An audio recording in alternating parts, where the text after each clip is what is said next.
이번에 함께 공부할 장르는 로맨스입니다. 로맨스 이론은 정말 간단해요. 사랑, 그 구체적 형태로 연애에 관한 이야기. 그런데 이 사랑이란 것이 인간의 기본적인 감정이자 욕망이고 그를 구현한 연애 이야기도 가장 오래된 서사 양식입니다. 그러다 보니 엄청나게 많은 변형이 나왔어요. 제가 강의 자료를 만들면서 가장 어려웠던 부분은 로맨스의 어떤 작품부터 어느 작품까지를 소개할지 범위를 정하는 문제였습니다. 고민 끝에 정했어요. 이론은 간단하게 앞에서 언급하고 주로 작품을 중심으로 가능한 대중적으로 많이 알려진 작품을 살펴보는 방향으로 진행하겠습니다. 개념부터 살펴볼게요. 로맨스란 용어에는 두 가지 의미가 있습니다. 우선 서사적 측면에서 로맨스는 노블, 즉 근대적 의미의 소설이 나오기 전부터 있던 전통적인 이야기 방식을 뜻해요. 여러 가지가 있지만 서양에서는 주로 기사담을 대표 사례로 언급합니다. 용맹한 기사들이 펼치는 귀부인과의 연애 등이 주된 내용인데 낭만성이 강하게 드러나죠. 등장인물들은 감정을 노골적으로 드러내고 실리보다 명분을 따지며 이성적 판단보다 정서에 근거해서 행동해요. 때로는 이상을 위해 목숨까지도 거리낌 없이 던집니다. 이 낭만성이 주로 사랑의 형태로 발현되기 때문에 연애 이야기를 대표하는 용어로 로맨스를 사용해요. 그런데 이 설명은 얼핏 명확한 듯 하지만 조금 더 깊이 살펴보면 애매합니다. 왜냐하면 사랑은 인간이 가진 기본적인 감정 중 하나이기 때문입니다. 그래서 사랑이 포함되지 않는 이야기가 거의 없어요. 더구나 로맨스를 단순하게 사랑 이야기라고 정의해버리면 서사적 특성을 드러내기 어렵습니다. 게다가 범주도 너무 넓지요. 사랑은 여러 충의를 가진 개념이니까 부모의 사랑, 은총과 자비, 애국심 등등도 당연히 사랑에 속하지만 이런 것들까지 포함하면 보편성만 강조되고 장르로 한정하기는 어렵습니다. 그런 까닭에 로맨스는 사랑 중에서도 연애를 대상으로 해요. 여기에서 연애는 사람이 자신의 의지로 다른 사람을 좋아하는 감정이라고 설명할 수 있겠습니다. 간단해 보이는 내용인데 왜 이렇게 복잡하게 제시할까요? 지금이야 일반화되었지만 실제로 인류 역사에서 자율의지에 따라 자유롭게 연애한 기간은 그리 길지 않습니다. 근대 이후에야 자유연애라는 개념이 유행했으니까요. 이런 특징을 가지기에 로맨스 장르의 가장 기본적인 구조는 낭만적 사랑의 성취라고 하겠습니다. 여기서 문제는 낭만적 사랑인데요. 사실 이것은 실체가 없습니다. 이 실체 없는 개념을 논리적으로 설명하기 위해서 여러 연구자가 다양한 견해를 내고 논쟁을 벌이고 있어요. 그중 한 가지를 소개하겠습니다.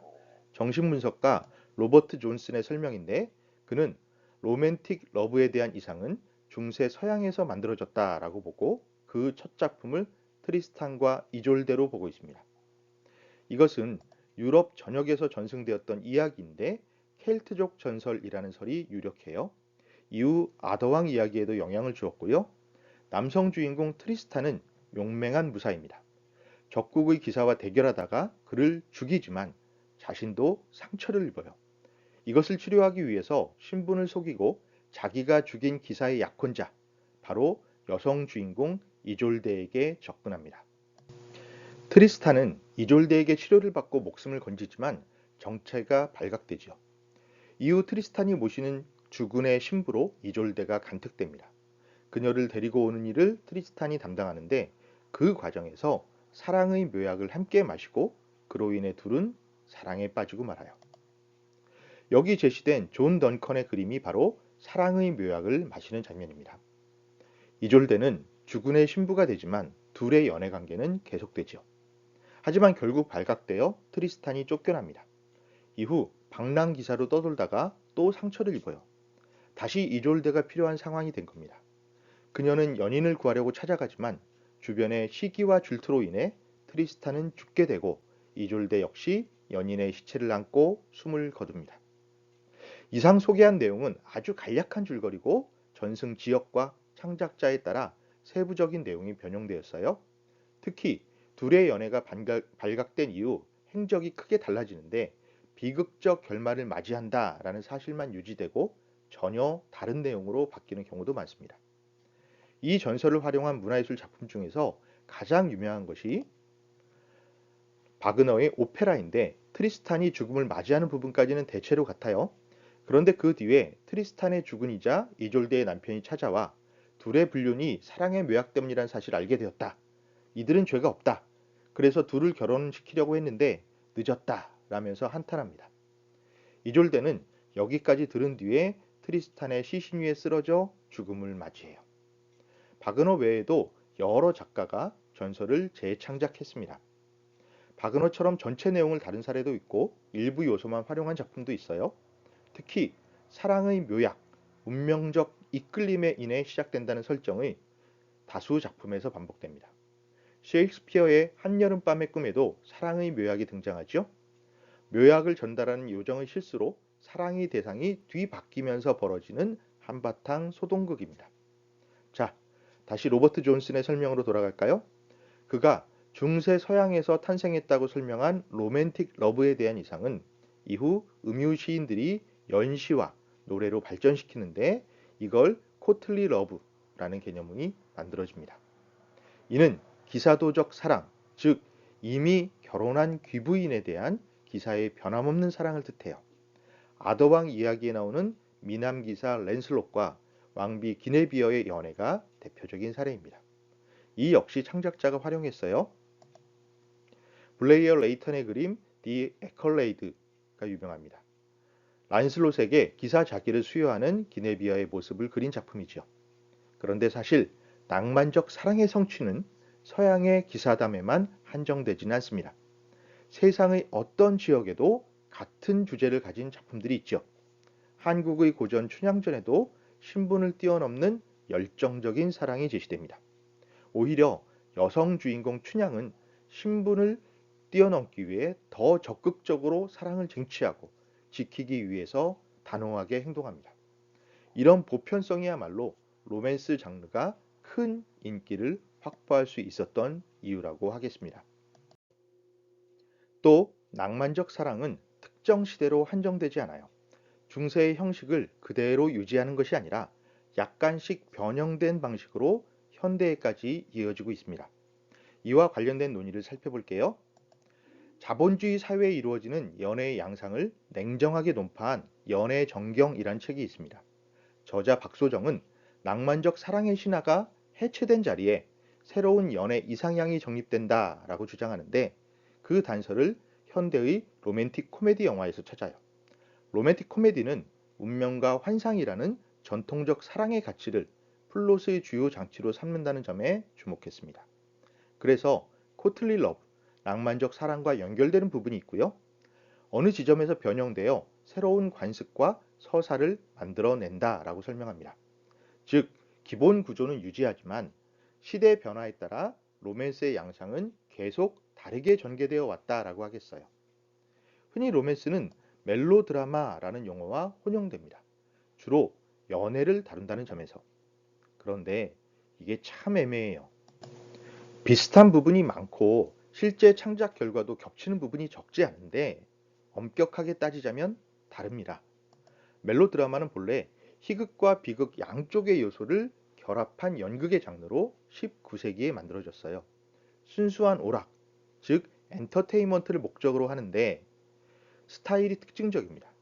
숙명에 대한 뒤틀림과 역전, 서스펜스, 재난과 비극, 구원과 해피엔딩 이런 요소를 동원해서 감정을 고양시켜요. 이런 과정이 멜로드라마의 특징으로 지적되는데 이것이 대중에게 세속적 쾌락을 주는 연극이라는 편견을 만드는 원인으로 작용합니다. 그런데 멜로드라마는 결국 근대적 결혼 제도에 기반을 둔 이야기 양식이에요. 여기에서 근대적 결혼은 세 가지 방향으로 정리됩니다. 개인의 자유의지에 의해 배우자를 선택하고 성혼 이후에는 도덕률을 지켜야 돼요. 또 개인과 개인의 만남인 연애를 통해 결혼이 이루어져야 합니다. 가문과 가문, 집단과 집단, 국가와 국가, 권력과 권력 등의 물물 교환 형태로 결혼이 이루어지지 않는다는 뜻이에요. 옛날에는 실제로 그런 일들이 꽤 있었습니다. 하지만 근대 이후에는 자유연애가 유일한 사랑의 발견 방법처럼 다루어집니다. 이처럼 근대적 일부 일처제에 기반을 둔 연애, 나아가 결혼에 이르게 되고 가정을 이룬 뒤 발생하는 여러 갈등 관계를 다루는 이야기가 멜로드라마입니다. 당연히 연애 관련 내용이 많이 포함되죠. 다소 격정적이고 과장스럽게, 때로는 심각하고 때로는 처절하게. 반면 로맨스는 연애를 다루지만 상대적으로 가볍고 경쾌합니다. 갈등이 제시되더라도 처절하게 다루지는 않습니다. 자, 이제 로맨스 서사의 특징을 살펴볼게요. 일반적이고 평범한 연애는 대중의 관심을 끌기 어렵습니다. 그래서 더 어렵고 복잡한 상황으로 만들어요. 현실에서 이런 일이 우리에게 벌어지면 고통스럽지만 등장인물이 고통스러울수록 이야기의 재미는 커지기 때문입니다. 이것이 로맨스 서사의 특징이 되지요. 첫째, 장애. 로맨스는 장애를 극복하는 이야기입니다. 장애 요소는 다양하게 제시되지만 대체로 시대와 의식의 변화를 반영합니다. 대표적인 건 몇 가지만 살펴볼게요. 먼저, 신분과 계급에 의한 장애예요. 전통적으로 활용되는 요인인데 앞서 언급한 춘향전이 대표 사례입니다. 조선시대에는 기생에 따른 기생, 사또의 아들은 양반이에요. 계급사회에서는 결코 연애의 상대가 될 수 없지만 그러함에도 불구하고 둘은 사랑을 나누고 고난을 극복하고 마침내 결혼에 이릅니다. 원한도 주요한 장애 요인으로 작용하지요. 셰익스피어의 로미오와 줄리엣이 대표 사례인데 원수 가문의 자녀가 사랑에 빠집니다. 집안의 반대를 무릅쓰고 자율의지로 결혼하지만 현실의 무게를 견디지 못하고 죽음을 선택하게 되지요. 지역과 권력의 경계가 장애를 만들기도 합니다. 2019년부터 2020년까지 방영된 TV 드라마 사랑의 불시착이 여기에 해당하는 작품이에요. 남한 재벌가의 여성 CEO 윤세리가 패러글라이딩 사고로 북한에 불시착하는데 인민군 중대장 리정혁이 구조하면서 둘의 인연이 시작됩니다. 선남선녀의 연애담이지만 남한과 북한이라는 경계로 인해 갈등이 고조되는데 이것이 작품의 독창성을 부여합니다. 사회적 인식이 갈등을 만들기도 합니다. 주로 소수자들 간의 연애에 적용되는 경우가 많아요. 구체적인 형태는 다양합니다. 인종, 성역할, 지역차별, 직업 등등등. 2019년 출간된 박상용의 연작소설 대도시의 사랑법에서 연애의 감정과 방식은 유별나지 않습니다. 사랑을 나누는 당사자들도 그렇게 생각하고요.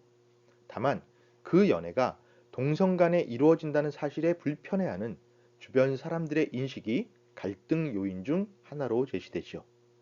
또 시대와 사회의 문제도 갈등을 형성합니다. 2018년 방영된 TV 드라마 미스터 션샤인이 대표적인 사례라 하겠어요. 이 작품은 기본적으로 연애담입니다. 여성 주인공 한 명을 둘러싸고 경쟁하는 서로 다른 매력을 가진 세 명의 남성 캐릭터. 다소 복잡하지만 충분히 익숙한 구도 있죠. 다만 시대 배경이 구한말이라는 점이 이들의 연애를 복잡하게 만듭니다. 여성 주인공은 고귀한 가문의 손녀이지만 신분을 숨기고 의병 활동을 전개해요. 노비 신분으로 미국으로 건너가 국적을 바꾸고 군인이 되어 돌아온 남자. 천민이었으나 일본으로 건너가 사무라이가 되어 돌아온 남자. 허랑방탕한 생활을 하다가 신문사를 차리고 언론인으로 활동하는 남자. 이들은 시대라는 장애를 극복하기 위해서 애쓰면서도 서로 관계를 유지하면서 연애를 실현합니다. 이렇게 장애를 장르의 재미를 강화하는 요인으로 활용한다는 점이 로맨스 서사의 특징이에요. 둘째, 어긋남. 로맨스 서사는 기본적으로 어긋남을 통해 전개되고 강화됩니다. 이 특징이 제시되기 위해서는 접점이 먼저 만들어져야 돼요.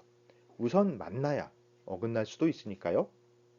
여기에 어긋남의 타당성, 그러니까 자기적이지 않게 만들어내는 창작자의 역량이 중요합니다. 역시 대표적인 몇 가지를 알아보겠습니다. 먼저 관계에 어긋남이 있어요. 장윤현 감독의 1997년 영화 접속은 계속 어긋나는 관계를 다루고 있습니다.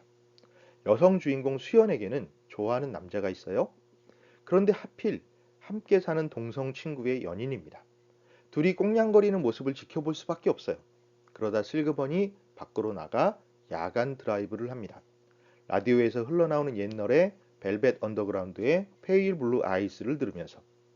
그런데 이 방송을 만드는 PD 동현은 노래에 대한 애틋한 사연이 있습니다. 헤어진 연인이 좋아했던 곡인데 누군가 익명으로 그 노래가 담긴 음반을 방송국으로 보냈어요. 다음날 수연은 PC통신으로 같은 곡을 신청하고 동현은 혹시 연인의 소식을 들을 수 있을지 모른다는 기대를 품고 연락을 합니다. 그렇게 관계가 시작되는데 첫 만남부터 어긋남을 내포하고 있죠. 이야기가 진행되는 동안 그들의 관계는 가까워졌다 어긋나고 다시 가까워졌다 또 어긋납니다. 이를 선명하게 보여주는 부분이 서로 알아보지 못하고 마냥 기다리기만 하는 마지막 시퀀스예요. 만난 적이 없이 통신상으로만 이야기를 주고받았으니 얼굴을 몰랐던 겁니다. 뭐 지금이야 특별할 것 없는 상황이지만 PC통신이 이제 막 보급된 당시에는 신선한 설정이었죠.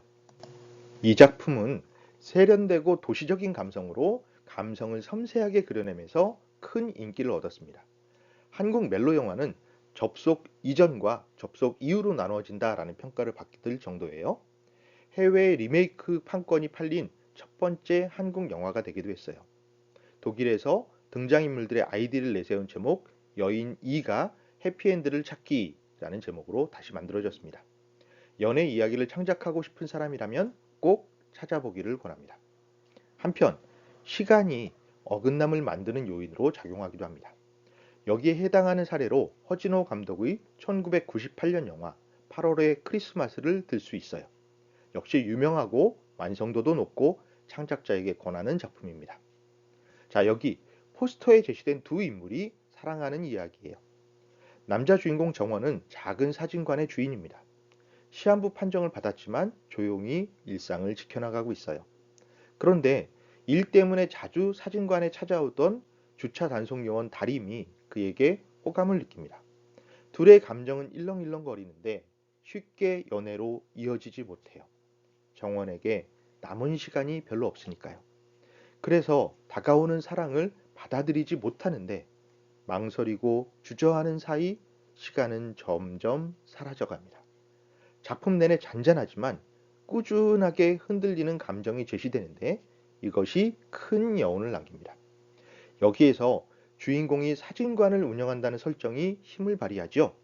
사진은 사라지는 시간을 붙잡아서 남기는 도구이기 때문입니다.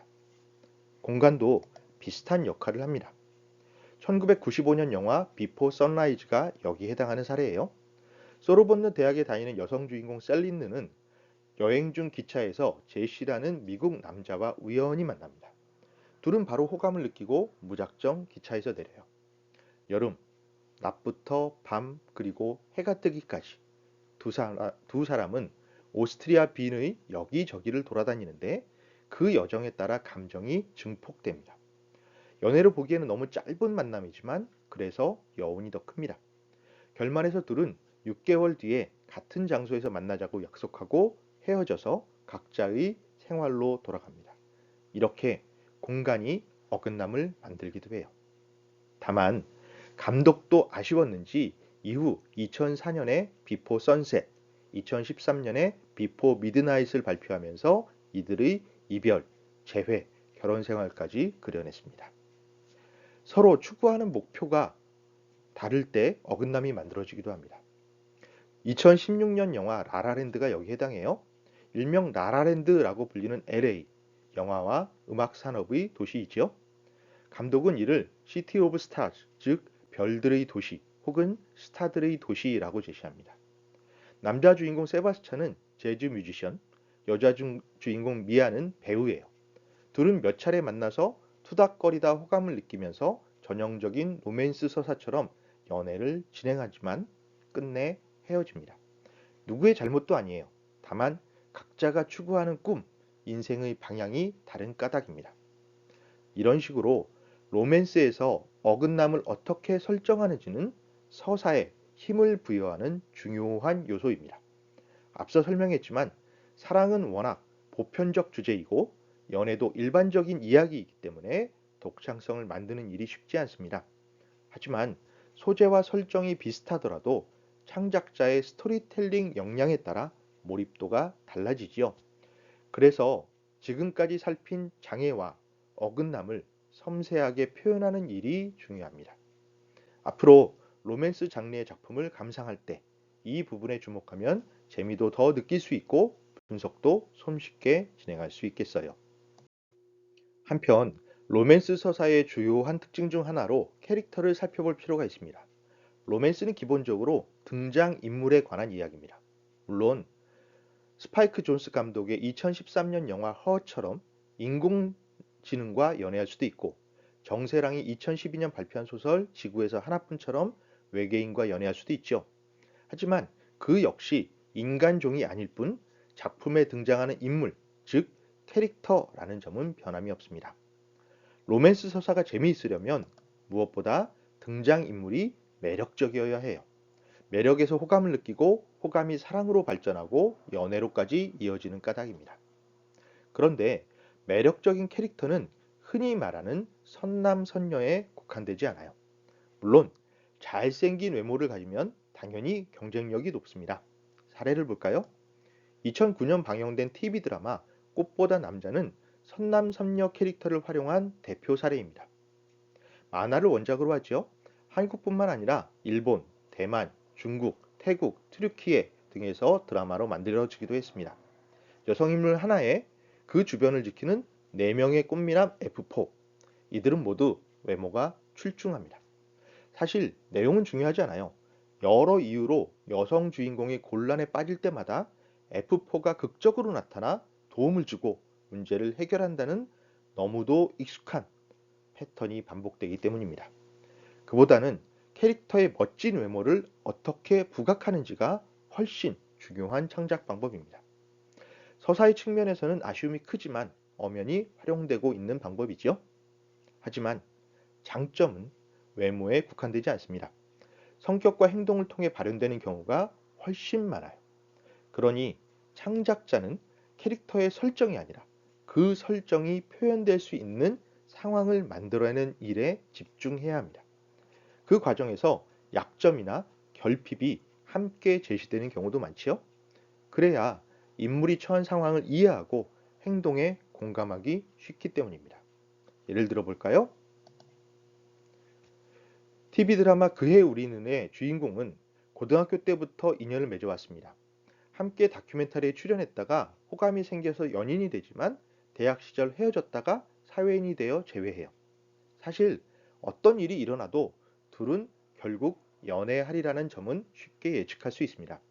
문제는 결말이 뻔한 이 내용을 설득력 있게 전달하는 능력이죠. 작가는 이 문제를 성격을 통해 해결합니다. 가난 탓에 방어적이고 냉정하고 똑부러지게 행동하는 여성 주인공 국연수가 연인에게 어떻게 마음을 열고 부드러워지는가 하는 변화를 제시합니다. 또 그저 느긋하고 소심하지만 버림받았던 아픔 때문에 적극적으로 세상에 나서지 않았던 남성 주인공 최웅이 어떻게 용기를 내 연인에게 다가가는가 하는 변화를 제시하기도 합니다. 이러한 성격을 공들여 제시하면서 시청자들이 이들이 처한 상황에 공감하도록 만들었어요. 또 성별을 감춰야 하는 상황이 캐릭터의 매력을 부각하는 장치로 활용되기도 합니다. 윤이수의 소설을 원작으로 제작된 TV 드라마 구름이 그린 달빛이 대표 사례지요. 조선시대 말기로 보이는 가상의 역사를 배경으로 하는데 여주인공 홍라은은 남장을 하고 궁으로 들어가 환관 행세를 합니다. 라온은 세자 이영을 보필하게 되는데 여기에서 당연하게도 연애 감정이 생겨요.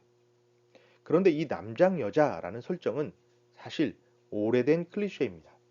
고전 소설은 물론이고 신소설, 다른 영상 작품에서도 두루 확인할 수 있습니다. 1993년 영화 가슴 달린 남자, 2007년 드라마 커피 프린스 1호점이 널리 알려진 사례입니다. 이 남장 여자라는 설정은 전복된 성 역할을 통해서 풍자적 재미, 남성 중심 사회에 대한 비판, 아울러 앞서 살핀 장애와 어긋남을 유발하는 장치로 효용성이 아주 큽니다. 다만 익숙한 만큼 이제 작품 전체를 끌고 나가는 기능을 수행하지는 못해요. 커피 프린스 1호전까지만 해도 등장인물들이 몇 번 고민하다가 상대의 성별이 밝혀지자마자 연애는 급물살을 타고 이야기도 바로 마무리됩니다. 하지만 구름이 그린 달빛에서는 중반부의 정체가 밝혀지고 연애가 이루어진 뒤에도 새로운 시련이 제시되지요. 익숙한 클리셰를 보완하는 방법이라고 하겠습니다. 당연히 남장 여자의 반대, 여장 남자도 가능해요. 하지만 상대적으로 활용 비중이 적고 대중적 인기를 얻은 작품도 많지 않습니다. 자칫 심리적 거부감을 유발할 수 있기 때문인데 그래서 더 섬세하게 활용할 필요가 있어요. 순정 만화나 BL 등에서는 제법 활용된 편입니다. 2019년 방영된 TV 드라마 조선 로코 녹두전이 이 설정을 전면으로 제시한 사례예요. 직업은 캐릭터의 특징을 선명하게 부각하고 매력을 강조하는 데 편리한 장치입니다. 각 시대의 요구를 반영하고 당대 대중이 선호하는 직업군이 활용되었어요. 손쉽게는 등장인물 설정에만 영향을 주지만 스토리텔링 전반에 영향을 미친 경우도 적지 않습니다. 2016년 드라마 태양의 후예가 그렇지요. 군인과 의사라는 두 직업이 제시됩니다. 군인은 사람을 죽여야 하고 의사는 사람을 살려야 해요. 둘은 이렇게 다르지만 생명을 컨트롤하는 직업이라는 점에서 공통점을 가집니다.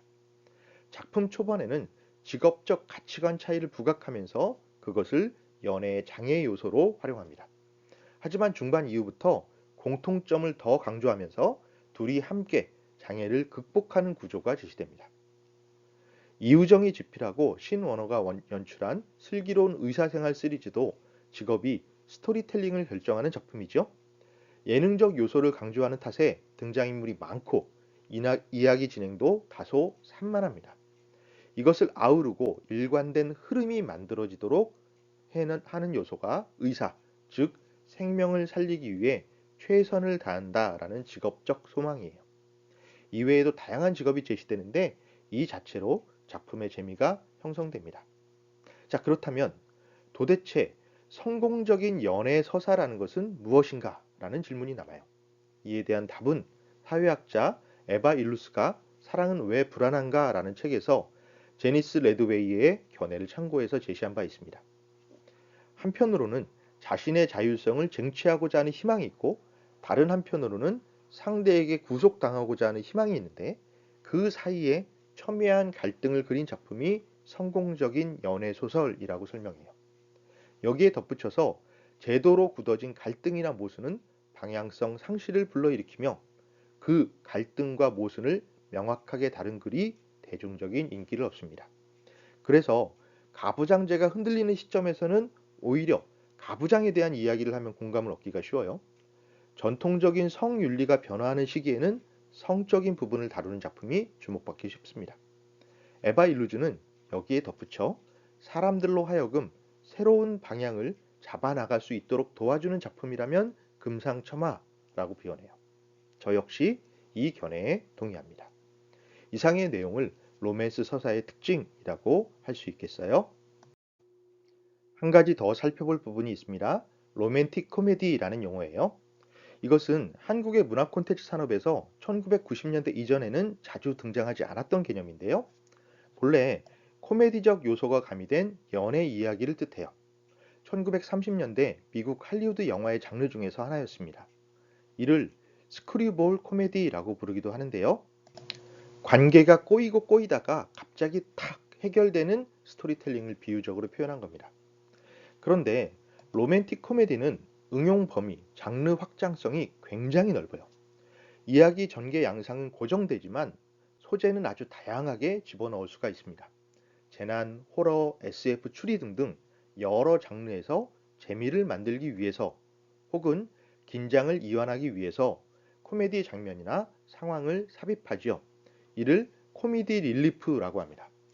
그러니 초반에 언급했던 세상 이야기의 상당수가 사랑 이야기가 될 수밖에 없죠. 그런데 로맨틱 코미디를 창작하는 방법을 충분히 익힌다면 다양한 장르와 결합시켜서 이야기를 만드는 일이 가능해집니다. 대표적인 사례만 언급할게요. 1989년에 발표된 영화 해리가 셀리를 만났을 때에는 미국에서 로맨틱 코미디 장르를 다시 유행시킨 영화입니다. 우정과 사랑 사이를 오가다가 친구에서 연인으로 발전하는 관계를 다루었어요. 1990년 영화 귀여운 여인은 인수합병 전문 변호사 남성과 몸을 팔지만 순진한 매력을 가진 여성과 여성이 연애하는 이야기입니다. 전통적인 신데렐라 스토리를 현대적으로 제시했는데, 자, 여기 제시된 이 장면에서 분명히 확인할 수 있습니다.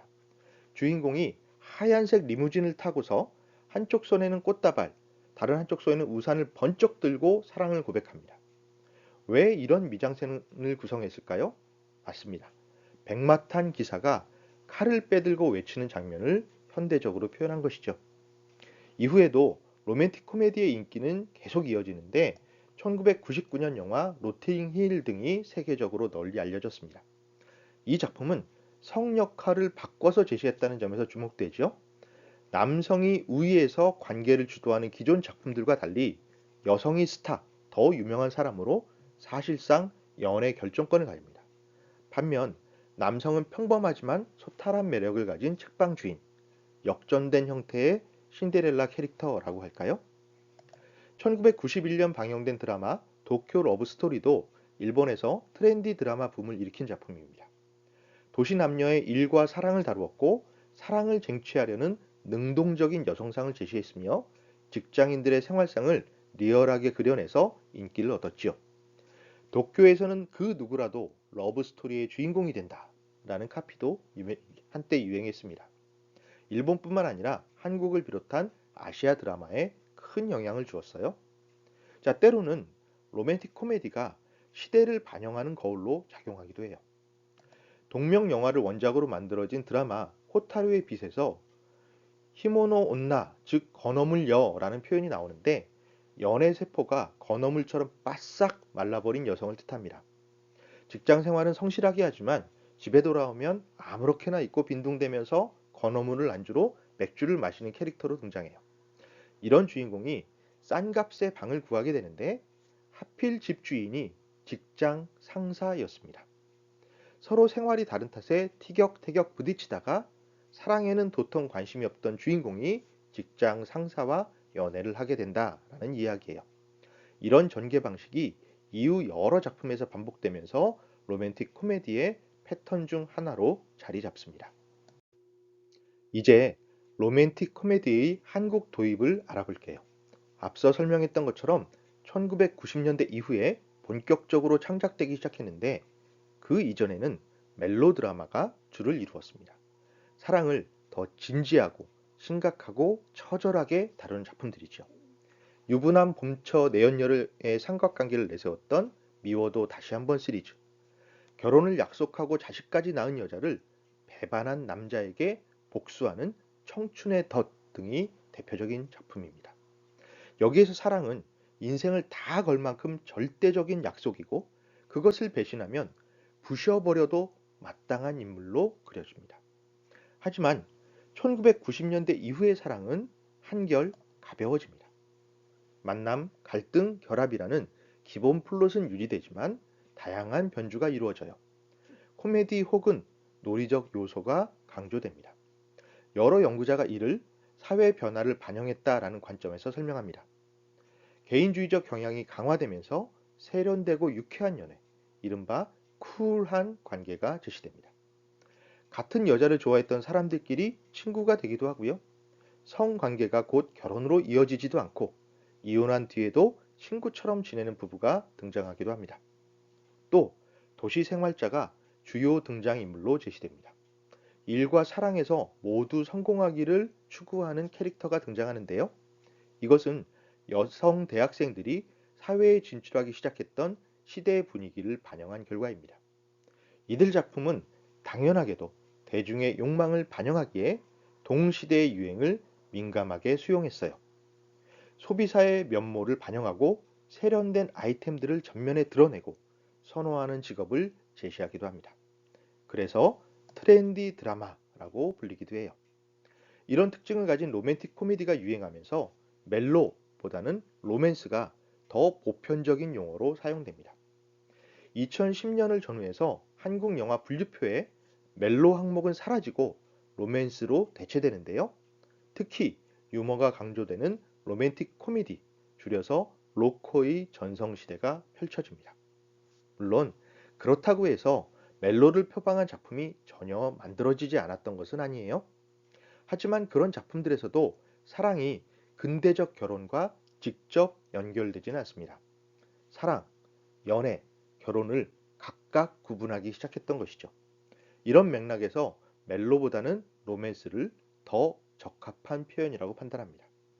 자, 작품들을 살펴볼게요. 1990년대 이전에도 코미디를 포함한 로맨스 혹은 로맨스를 포함한 코미디는 있었습니다. 명랑소설이라는 제목으로 1954년부터 55년까지 학원이란 잡지에 연재된 조흠파의 소설 얄개전이 대표적인 사례인데요. 여기서 얄개는 얄미운 개구장이라는 뜻인데 이 소설을 각색한 영화가 1965년 발표되고 그 뒤로 1992년까지 총 8편의 얄개 시리즈가 이어집니다. 여기에 버금가는 인기를 모았던 하이틴 영화 진짜 진짜 시리즈도 로맨스와 코미디를 함께 제시해요. 앞서 언급한 얄개 시리즈가 학원 코미디를 바탕으로 로맨스를 추가했다면 진짜 진짜 시리즈는 학원 로맨스물을 바탕으로 코미디를 도입합니다. 무게중심이 로맨스 쪽으로 이동했다라고 하겠어요. 1976년에 진짜 진짜 잊지마, 진짜 진짜 미안해 두 작품이 발표되었고요. 1978년 진짜 진짜 좋아해까지 이어집니다. 하지만 이런 작품들은 어디까지나 하이틴 드라마의 범주에 해당합니다.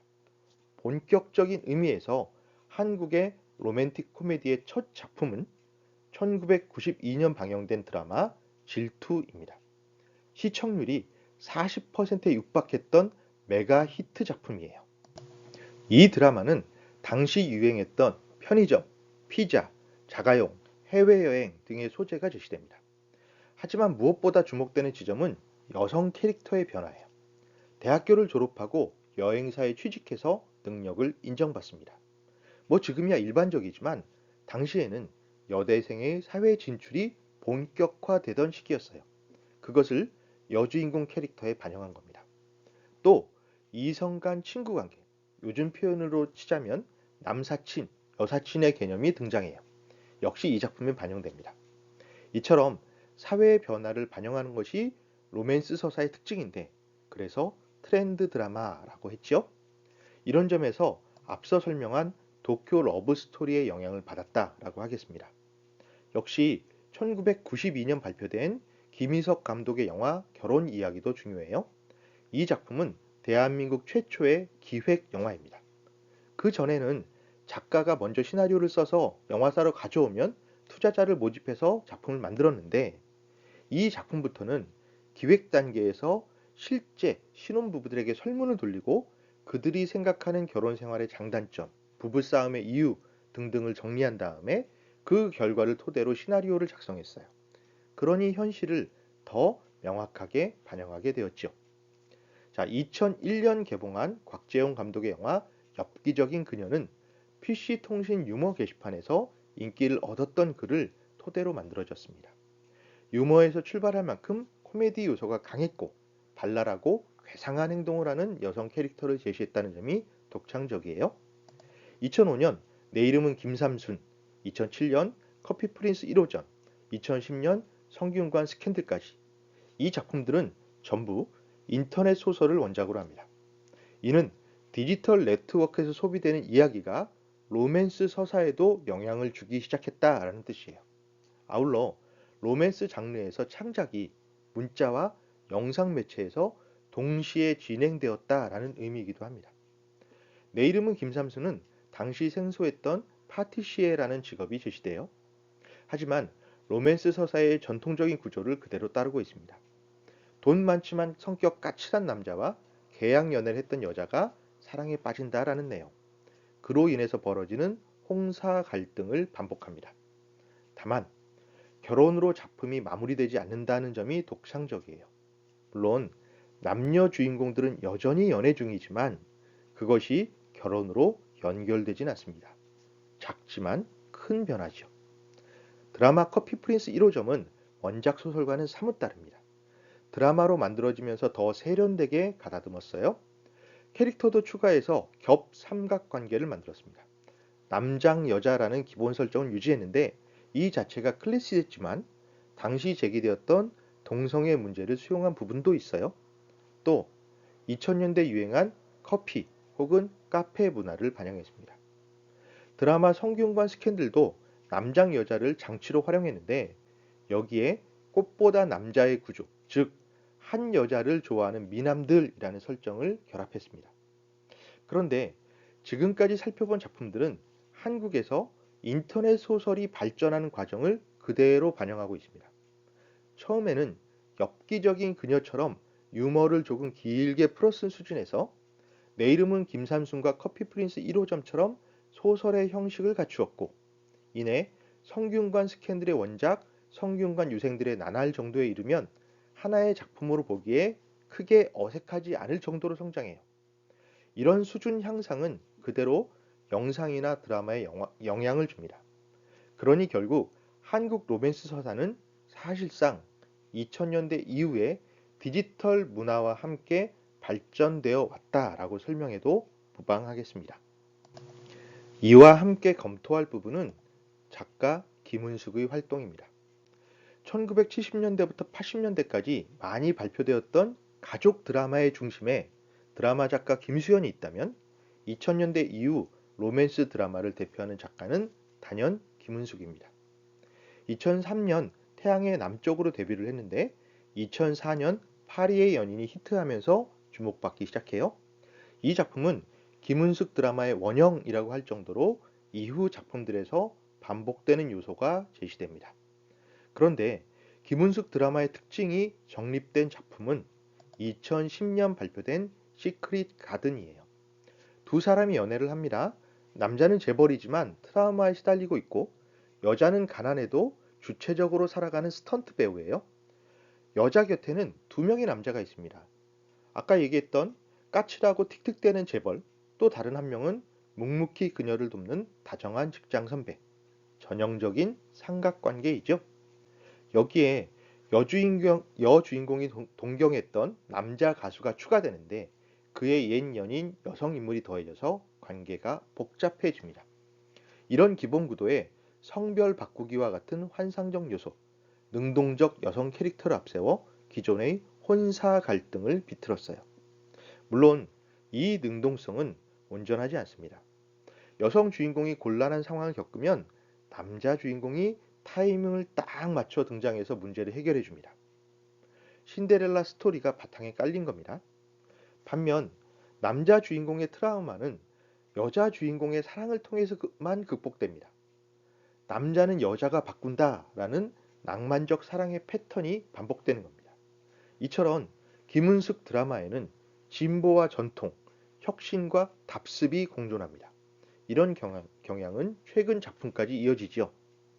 이러한 창작 방법을 더 확대 발전시킨 작품이 2012년 방영된 신사의 품격이에요. 고등학교 동창인 4명의 남성 캐릭터를 제시하고 그중 한 명을 짝사랑하는 여성 주인공을 제시합니다. 그런데 그 남자는 그녀의 동성 친구와 연인이에요. 이 감정이 정리되면서 남자 주인공과 연애 관계가 형성됩니다. 좀 복잡하지만 기본은 삼각관계죠. 이처럼 복잡한 관계를 경쾌한 대사로 정리하면서 서사를 이끌어가는 것이 김은숙의 힘입니다. 이 작품에도 로맨스의 장르적 특징이 다수 활용되는데요. 어긋남, 신데렐라 코드, 혼사장애, 연상연하 커플 등등 여기에 어떤 부분은 새로워졌고 어떤 부분은 그대로 유지되는지 주의 깊게 살펴보면 로맨스 서사의 창작 방법을 배울 수 있습니다. 이야기만 따라가지 말고 차근차근 분석하면서 다시 작품을 감상하기를 권합니다. 자, 다음은 로맨스 서사의 변화에 대해서 알아보겠습니다. 이를 위해 응답하라 시리즈를 대상으로 설명을 진행할게요. 응답하라 시리즈는 아주 독특한 작품입니다. 로맨스의 전통적인 서사 구조를 그대로 유지하면서 미디어 환경의 변화, 새로운 세태 등이 포함되어 있어요. 첫 작품은 2012년 방영된 응답하라 1997, 다음은 2013년 방영된 응답하라 1994, 그 다음이 2015년과 16년에 걸쳐 반영된 응답하라 1988입니다. 이들 작품에서 두드러지는 특징은 창작자인데요. 두 사람이 계속 콤비로 활동했습니다. 이우정 작가와 신원호 PD. 그런데 문제는 이들이 드라마판에서 활동했던 사람이 아니라 예능을 주로 만들어 왔다라는 사실이에요. 신원호 PD가 KBS에 있다가 TVN으로 넘어오면서 기존에는 예능과 시트콤을 만들었던 사람이 드라마를 제작하게 되었습니다. 하지만 본격적인 드라마를 만들기에는 역량이 좀 부족하니 중간중간에 자신들에게 익숙한 예능 요소를 도입해요. 그런데 바로 이것이 응답하라 시리즈의 주요한 특징을 만들게 됩니다. 이는 슬기로운 감반 생활을 거쳐 슬기로운 의사 생활까지 이어지고 있죠. 자, 이제 작품으로 들어갑시다. 가장 핵심적인 부분은 수수께끼 풀이를 서사 구조로 활용했다라는 사실입니다. 즉, 추리 기법의 적용이라고 하겠는데요. 시리즈 전반에 걸쳐 두루 나타난 특징인데 여기에서는 응답하라 1994를 사례로 들어보겠습니다. 기본 구조는 이래요. 먼저 남편 찾기가 가장 전면에 부각됩니다. 찾기, 즉 탐색이니까 추리인데 대상이 남편이니 감성적 추리가 이루어졌어요. 이 남편 찾기가 첫사랑과 연결됩니다. 그런데 아무래도 첫사랑은 과거와 연결되는 경우가 많으니까 현재보다는 과거를 더 지향하고 이는 다시 레트로 경향과 연결되죠. 그런데 이것은 1919년 유행한 유트로와도 통합니다. 레트로가 과거를 그대로 복원해서 향수를 떠올리는 데 집중한다면 유트로는 과거에 새로운 감각을 더해 낯설음을 만들어내요. 그 시대를 경험하지 않은 젊은 세대들에게 레트로는 과거가 아니라 현재 유행하는 힙한 아이템으로 인식됩니다. 이러한 유트로의 대표 사례로 응답하라 시리즈가 자주 언급되죠.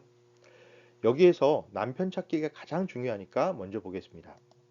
응답하라 1994의 2화에 나왔던 내용인데요. 여자 주인공의 가족은 하숙집을 운영합니다. 지방에서 올라온 대학생들의 주거 방식 중 하나인데 월세로 방을 빌리는데 식사가 함께 제공되는 방식입니다. 뭐 지금은 거의 줄었지만 1990년대까지만 해도 꽤 보편적이었어요. 여기 좌상단에 제시된 인물이 여성 주인공입니다. 그리고 나머지 5남자들이 사윗감 후보라고 지칭합니다.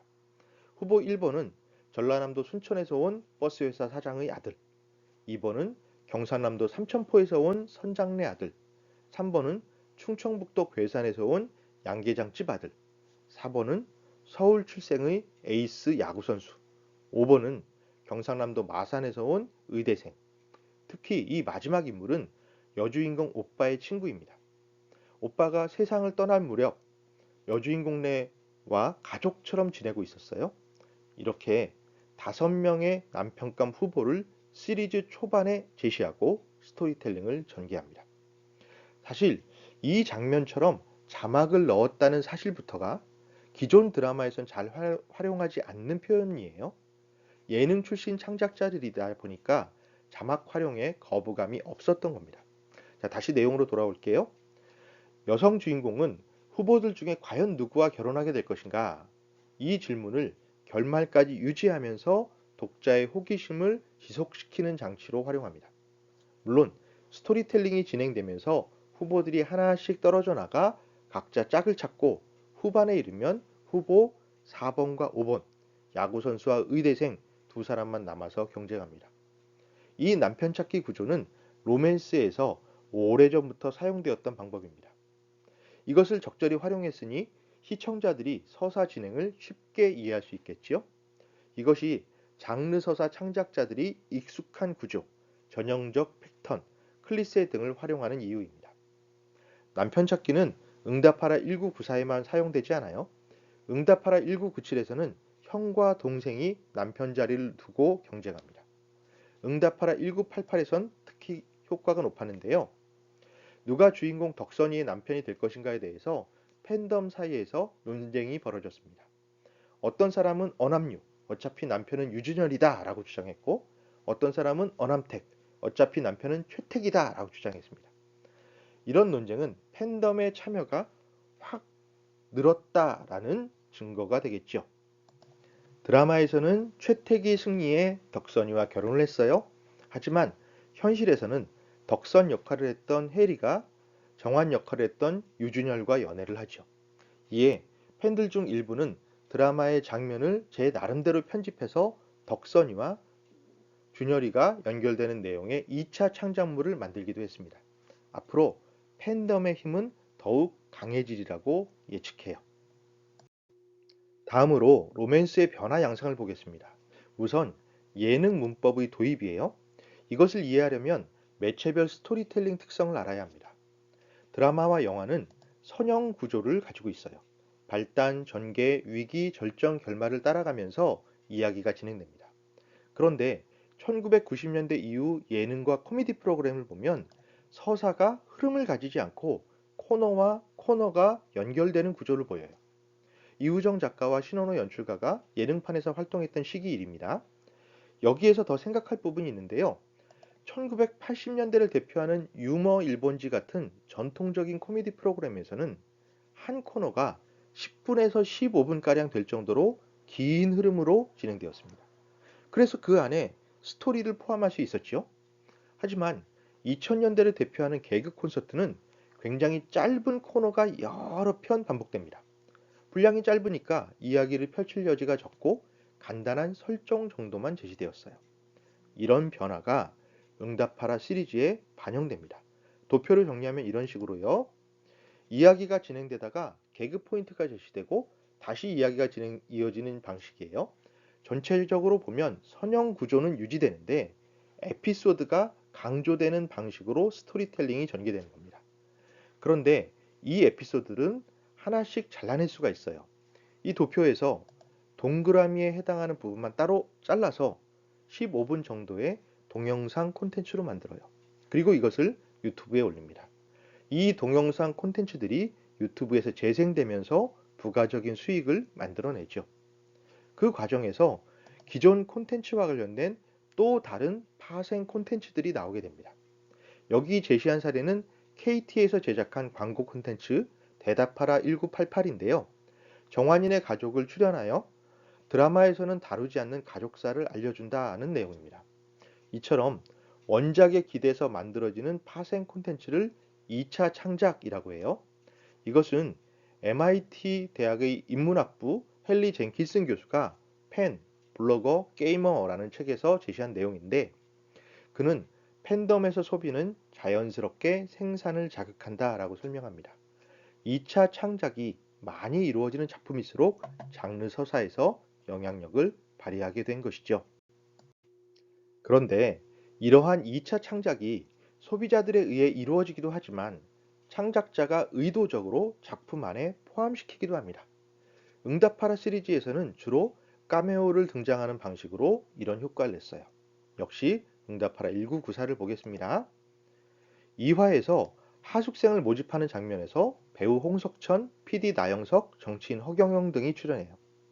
사실 이런 카메오의 등장은 전체적인 서사 진행에 큰 영향을 주지 않습니다. 그저 의도치 않은 인물들을 제시해서 단발적인 재미를 만들어내는 기능만 담당할 뿐이에요. 그런데 7화 소개팅 장면에 등장하는 인물들은 다소 의미가 다릅니다. 드라마상에서는 남자 주인공의 고향 선배들과 여자 주인공의 친구들을 서로 소개하는 장면인데요. 여기 등장하는 이 인상 험악한 선배들은 남자 주인공을 연기했던 배우 정우가 출연한 독립영화 바람의 등장 인물들입니다.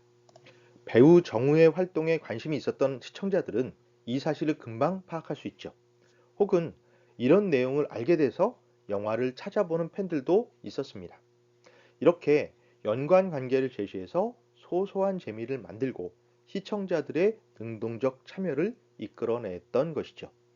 다음 14화 사익감 후보 2번이 군 생활을 하는 시퀀스에서는 당시 같은 방송사에서 방영되던 군대 코미디 푸른 거탑의 등장인물이 제시됩니다.